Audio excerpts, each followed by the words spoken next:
function for those. Coach, go ahead. Well, I was really pleased with the way our team came out and played in the first half. I thought we were really ready to play. We had a great sense of urgency, great energy and enthusiasm, executed fairly well on both sides of the ball in the first half, and I was really pleased with that. I don't think that we sort of maintained that intensity as well in the second half, which is something that we certainly need to work on. We can't let external factors, whether it's a scoreboard or any of that type of stuff, affect our attention to detail, our mental energy, intensity, intelligence that we play with, so that, we can continue to execute. We made more mental errors, had more penalties, things like that in the second half than the first. So we need to put together, 60-minute performance, all the time, regardless of who we're playing. The good news is we did get to play, quite a few players, and that was a good thing. And there's a lot of lessons to be learned at every position on our team in terms of some of the experience gained, whether it's offensive line, defensive backs, doesn't matter what the position. I think there's a lot of things that we can improve on. So, it's great to, be home again to play a game in Bryant-Denny Stadium with fans. Our fans were great in Atlanta. Hopefully we'll have a very passionate, enthusiastic full house, for this game. And I think it's, really, really important that our players have the right mindset between week 1 and week 2 to really address the things that we need to improve on and make significant improvement in our ability to consistently execute between week 1 and week 2. So, Mercer is, they're a little different, kind of offensive team. They had a dominant win last week. They've got a lot of starters returning. They had 3 really big wins last year. So this is a program that has really, really improved. They run sort of a little bit of a wishbone wing tee type, offense, which is a little bit different from what we normally see, which will be challenging for our defensive players. And, these guys have, good players relative to their level. And I think the focus for us needs to be on what we do and how we do it, and how we do it regardless of the circumstance and the situation in the game. So that's what we're going to stay focused on. Injury update, Chris Allen does have a foot fracture that will require surgery, so he's most likely out for the year. Okay, with that, Coach, we'll go ahead and get started with John Zehner. John, go ahead. Hey, Coach Saban, you obviously had Henry and Jamison both playing pretty big roles in the opener. What have they brought to the team, kind of on and off the field, as pretty experienced guys? Who's he? Jamison and Henry Toho.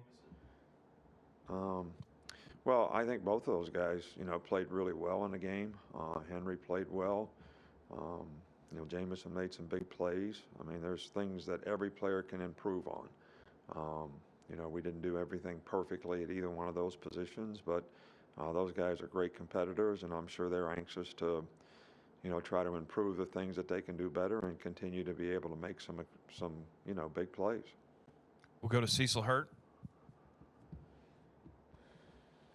Coach, you went with Chris Owens at tackle and Darian Dalcourt at center, and I know there's been a lot of experimentation on the line. How did you feel like Saturday's performance was, both pass protection and run the ball? Well, I think both those guys played well in the game. I was encouraged by, both players, and Dalcourt is obviously one of the players of the week, and I thought Chris Owens played really well in the game. Tried to play physical, sustained, finished blocks, didn't really give anything up in pass pro, made some mental errors. People think that, when the quarterback gets pressure that, it's always the offensive line. Sometimes it's relative to the protection that we're in. Sometimes we didn't change the protection correctly. So, we brought pressure on ourselves.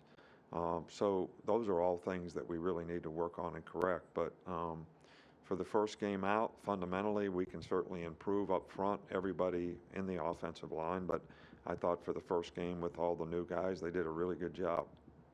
Okay, we will go to Michael Casagrande. Michael, go ahead. Yes. How would you assess the running game, and also with Bryce, his decision making whether to run or stay in the pocket in some of those plays? Could you assess some of that? Well, first of all, I think we had some good runs where we actually got a hat on a hat, finished blocks, and did a good job. I think the runners were, played physical and played pretty well. We put the ball on the ground, 3 times, which we need to clean up. 2 by the runners, 1 by the quarterback, which really wasn't his fault. I thought Bryce did a really good job. I thought he played very composed in the game, had lots of poise, made good decisions. But again, for a first game, he's going to be like everybody else. He's going to look at it and say, there's things that I could have done better, and that's going to be the focus for this week. We'll go to Aaron Settles. Given your post-game comments about Trey Sanders, it's pretty clear you have a lot of respect for what he's gone through. Just how arduous was that journey to get back to where he is today? Well, I don't know. I can't be specific here and give you the extent of all of the injuries that he had, but they were all pretty significant. There was a point in time where I think he questioned, and a lot of us questioned, would he really be able to come back? And because of his perseverance and his resilience to, continue to work the way he did is, what allowed him to come back. And when you see a player go through that kind of adversity, it certainly makes him stronger as a person, but you also have, a great feeling for seeing him be able to come back and do well in the game, score a touchdown, and have some positive plays. And certainly for him, it's got to be a great confidence builder as well. We'll go to Nick Kelly in Tuscaloosa. Trey Sanders is a guy who played a variety of positions in high school with quarterback and receiver, and of course on defense too. How did that uniquely prepare him, do you think, to be the linebacker he is now? Who was he speaking of? Trey Sanders. Yeah, Drew has done a really good job for us. He's been a really good special teams player. Now he's going to have the chance to step up and start, although we've kind of rotated the 3 of those guys at outside linebackers always starters. So, we've got a lot of confidence in Drew. He's a good athlete, smart, hard worker, plays with toughness, gives great effort. We'll have to, bring some other guys along with that position as well, but we're really pleased and confident in Drew. We'll go to Mike Rodak. Cameron Latu was one of the players of the week this week, and Kendall Randolph got out there quite a bit as a blocker. Just how would you assess that position overall, and what opportunities might remain for Jaleel? Well, I think, first of all, I'd like to evaluate the guys that did play in the game and did a good job in the game. And, Cameron Latu certainly, did a good job. He didn't have a lot of experience. I think, the passes that he caught, he made some really good catches, made a good run after a catch, scored a couple touchdowns, did a good job of executing, played his position fairly well. So this is a real positive for us at that position. We've always liked, using Kendall as a big tight end type of blocker. And I thought he did a really good job in the game, especially the fact that he was coming off of an ankle, sprain. So we'll continue to try to develop players at that position, and hopefully, they'll make the decisions to do the things they need to do to improve, and that will reflect in how much playing time they get. Go to Charlie Potter. Hey, Coach. Yeah, just wanted to get your thoughts on the way the secondary played, and specifically Brian Branch. You talked about his versatility in the preseason. How much of a luxury is that to be able to move him around at different spots? Well, I think that, we played okay in the secondary. We had a lot of respect for their quarterback and their skill guys, and we did a good job of covering. We got a couple bang pass interferences. Brian, had a chance to play the ball once and didn't. The guy made a really good catch, really good throw and catch on him. But, for the most part, there was a lot of adjusting that the players had to do in a game, and I thought they did a really good job of that. I'm talking about the entire back end based on the formations and adjustments that we had to make, and they kept their poise. And, played fairly well. So, there's always a lot to improve on, and we'll certainly go to work on that today. Joseph Goodwin with AL.com.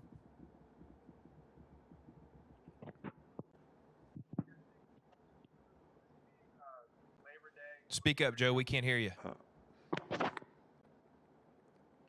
hear me now? Yeah, talk loud. Nick, I was just wondering, with this being Labor Day, of how many recruits were you going to call today, and what was going to be the message of that? Well, it's Labor Day, and Monday is, a big game plan day for us, a big day with our team to get started on the next team to make corrections for the last game. So it's not really a recruiting day from that standpoint. It's not an off day for us. It's like any other Monday during the season. So, the big focus today is make corrections from the last game, start the scouting report and the preparation for the next game, and that's pretty much what our plan is on every Monday, and that's not going to be any different today just because it's a holiday. Okay, we got 3 more. We'll start with Steven. Coach, just talk about Will Reichert's confidence as a kicker and how contagious that is for the offense. Well, I think that, the entire team has a lot of confidence in Will. The guy's been outstanding last year and so far this year, and did a really good job kicking off in the game as well as making the field goals. So I think the whole team has a lot of confidence in him. I think, I guess the offensive team does too, but, the offensive team really wants to score a touchdown. So, when they kick a field goal, maybe they're not so happy about it, but they're certainly happy for him. We'll go to Tony. Nick, we saw what Jameson Williams can do from a playmaking standpoint with his speed, but how much does he also open up the offense for other players just with that vertical threat he has? Well, I think that, having the right combination of guys at receiver is really, really important. And, I do think he complements, the other players that we have because he has great vertical speed. And the things that he does well sort of complements some of the things that some of the other guys do well, like, John Mechie and some of the other receivers, Slade, JoJo, some of the other guys that we have. And, we're anxious to have all those guys continue to develop. And I think that, as we grow and learn as an offensive team, maybe we can, feature those guys in the things that they do even more so than we did in the first game. We'll finish up with Joe Gaither. Coach, midway through the game, the cameras caught you and Jaleel Billingsley talking on the sidelines, and it seemed like he was very intently listening to what you had to say. His father actually put a tweet out there about enjoying that moment. Can you let us know what the message is that you were trying to convey to him in that moment, and just how you think he responded on Saturday? Well, we're just always trying to encourage players to do the right things and do the things that they need to do to create value for themselves. And, Jaleel and I have talked, on several occasions because he's certainly a guy that we want to have success for his own benefit individually as well as, for the team. And, sometimes when you get a little external encouragement, it can be a positive thing for you. And I think he, for the first game, I think he did okay when he went out there and played. Coach, thanks for your time. Thank you.